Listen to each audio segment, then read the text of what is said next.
Peace. My name is Jacquea. I am here on the behalf of Talk Pittsburgh. We are in the Upper Hill with Miss Phyllis Jackson. Miss Jackson, how are you? Good. How are you? I'm good, thank you. Your eyes are beautiful. Thank you. You're welcome. So it's just I've been learning so much different things about the Hill and through the stories and through all those things. Now I want to hear about you. So what is your story on the Hill?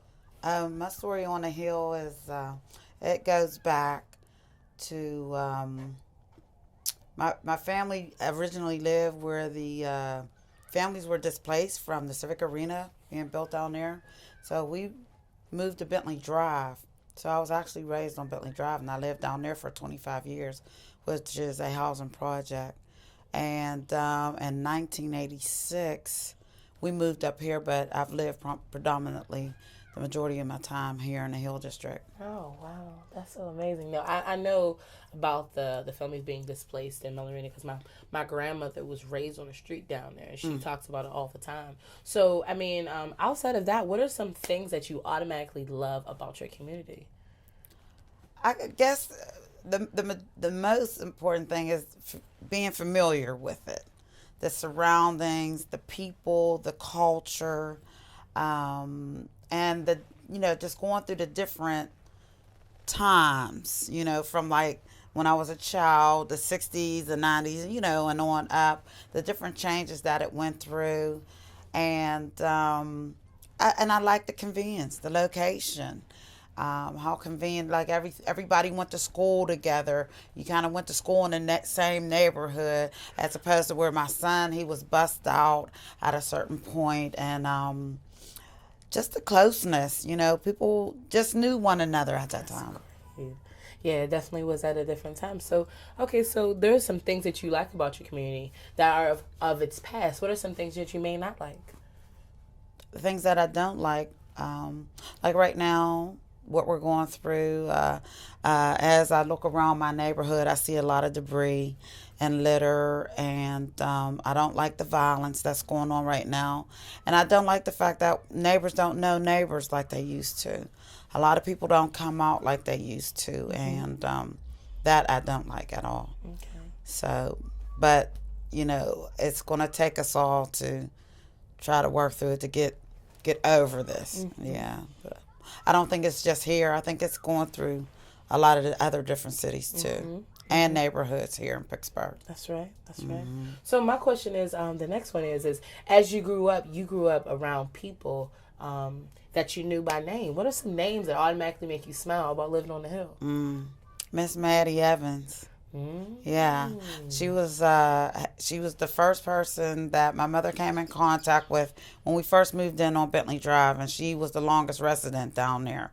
And I just liked the way when we came in, she kind of just gave my mom the ground rules, my mother being a young mother, and she told her how we kept the place clean. When we cleaned it, we had a lawn on Bentley Drive, which her family kept up. And if the kids stayed off of it and kept it really nice, she would have a party for us at the end of the year. Her and Miss Sally Mae. But Miss Sally Mae is a little bit more after us if we got on the grass. But Miss Maddie was a little bit nicer. But it was like somebody just came in and embraced you. And whatever you didn't know, she kind of showed you or steered you in the right way. And that not only went to my mother, but it, came to me. And now it's evident with the work that I do now here in the community. Okay, so tell me about the work that you do in the community. Okay, I'm with Clean Green Hill. It's a group of people, stewards across the Hill District, starting from down Crawford Square, uptown, all the way up to Upper Hill, that's come together to keep the neighborhoods, to keep the community clean, and to do some greening.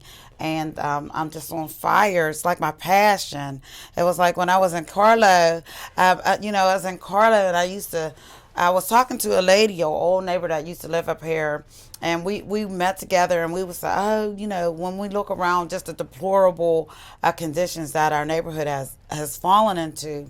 And it just came to me one day, and after somebody had got killed by violence that was on their way to college, that had made it through high school, that just it just, something just went through me and just said, you need to do more. You need to be out in the community a little bit more and be seen that somebody cares about this community, because a lot of people want to run in. People heard about the shooting downtown. They're afraid now. Right. But we can't be afraid. This is ours. We were here before all the violence. So I believe we can take it back. Yeah, and my way of getting to do that, the easiest, quickest way, I don't have to go march. I don't have to have a lot of money. I just go get my broom and my dustpan, and I just get started. That's amazing. I love that. I love that. Oh, goodness. I do. I love that. Good. Wow. And you took it upon yourself to just do it instead of having someone have to coach you to do it. Right. That's beautiful, Ms. Jackson. But you know what? It was what really got me started was Reverend Monroe. That was the pastor of Grace Memorial Church. Right, right up. And during that time when he was doing it, I was always doing something different, going in a different direction. And so finally, the last person that used to do it from the church, Jerry Pitts, she was no longer doing it. And she was taking care of her husband, who was ill. And it was just like the banner was just passed on to me. And I'm just running with the banner, trying to be a good community person and to show them that I do care not only about the community, but the people that live in the community. And where it's going to go, where are we going to end up at? And let's talk about the future. What do you see for the future? Well, I know we have a lot of housing coming up. And a lot of times when I go to the meetings down at the Hill Consensus Group, down at the Hill House, after you hear all the development that's going on, I'll speak for myself, I feel helpless. I feel helpless, not like it's coming in to benefit us, but like I have no part in that. I have no part in that. I don't have the finances to say, okay, this is what I want. Let's do this. So you go down and, now a lot of the community residents are beat down because they'll say, you're involved, and we're going to do this and you're going to do that. But so many broken promises, not doing what they say that they're going to do. And you just feel left out. But I have this new thing that I'm trying to work on, and I just believe in self-sufficiency. That we need to come back as a community and come together. Most definitely. And do some of the things that we need to do for ourselves. That's right. It's been done a long time. I mean, we had a lot of businesses all the way down into town. That's right. And they took it away, and like a lot of those businesses have just disappeared, like our Heron Avenue, just bare, not even anything down there, but a few stores where it used to be you could almost get everything you needed in your community, shoes, clothes, whatever. It's gone. So I think we just have to dig deep and come together and act like something's chasing us to really get it done. Wow. Yeah, the houses are great, but a lot of people are fearful. Am I going to be able to afford that? Right. If you don't, then that means you might have to go somewhere else. That's right. And I don't want to leave my community. Oh my gosh, the numbers that have been lost over the years since the Civic Arena was built is just astronomical. And it's getting smaller. And I really don't want the hill to disappear because I love it. I know you do. And every single day as you take your strides and us and people making responsibility, it making it their responsibility to take charge. That's exactly what is going to happen. That's how we make the future better. Right. Yeah, I like to see more young people come out, and do some positive things. I was at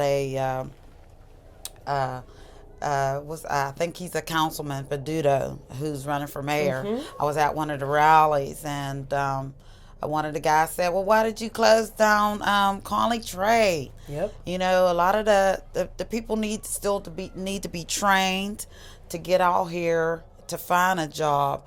And the one thing that we had going for us is gone. Well, we do have a lot of those schools downtown, but Conley Trade did it all from not just the Hill, but into, all the way to Wilkinsburg and maybe further. I just don't even know how many people have gone through that school. That's right. So there's so much rich history in how it was made and how it was done. And, the steel mills brought in a lot. After we lost the steel mill, we lost a whole lot. Just trying to find a job that will bring that type of income back into the community. Like he was saying, they're going to develop and they're going to put a TGIF down near the stadium. When I equate that with salary, I'm not very hopeful. That's right. You can't take care of a family on a lot of that salary. That's right. Or even working at UPMC, you can't make, unless maybe you are a doctor or a nurse or something greater. But with that, you can almost walk in with just a high school diploma when the steel mills were in. You know what I mean? And be able to make a good living to take care of your family. Mm-hmm. So I'd like to see jobs come in. I'm real excited about the development, but if I don't have enough in my pocket to take part of that, what good is that doing me? Right. And thank you for being so honest about it, because a lot of people may have said, there's new developments, but if it can't service the community, then what's the point of it being right, there? Exactly. That's true. Miss Phyllis Jackson, it's been a pleasure. Thank you so much. Thank you. You're the bomb. You think so? I just think it's beautiful that you take it upon yourself to be, to have that responsibility to do instead of waiting. Right. And because so many people wait. Yeah. We sit around. Oh boy, that's terrible. We'll talk, but we won't do anything. Oh, that's terrible. Oh, but I'm getting ready to do this down the street. Sometimes I grab my mother. It's just me and my mother. My mother's 78. Mm-hmm. And she comes out and we cut down trees and cut down bushes and raking and the whole 9 yards. Because where she came from, which was Tennessee, they had that background. They had gardens. That's right. And they didn't know how to do it. We lost that. But people were trying to make it come back. So I applaud them too. I'd like to learn how to green too myself. Yeah, right. That's something I don't know.